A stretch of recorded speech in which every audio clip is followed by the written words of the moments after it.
তো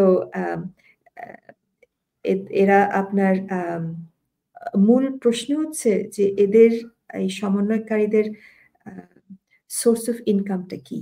তারা যদি ছাত্র বলে এটা হচ্ছে মুখ্য প্রশ্ন। বাই ডেফিনিশন এরা বেকার। অর্থাৎ এদের কোনো হালাল রোজগার নাই। তারা যে এত বড়, বড় অফিস নিচ্ছে, বিভিন্ন জায়গায় তারা রিক্রুটমেন্টে যাচ্ছে, তাদের টাকা পয়সা কোত্থেকে আসছে? এবং এই যে 29 মিলিয়ন যেটা বলছেন, তাদের হ্যান্ডলারটা কে? তাদের পিছনে হ্যান্ডেল কে করছে?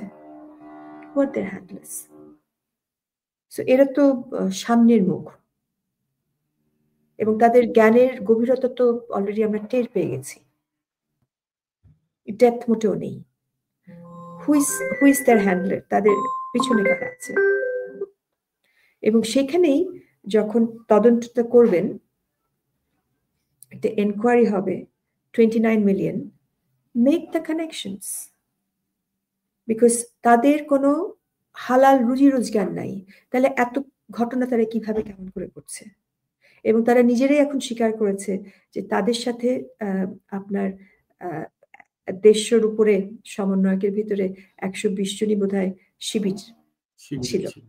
তো তাহলে তারা তো নিজেই এটা স্বীকার করছে। তাহলে এটা খুব তারা যে প্রতারণা করেছে দেশের মানুষের সাথে, জনগণের সঙ্গে, এটা তো স্পষ্ট।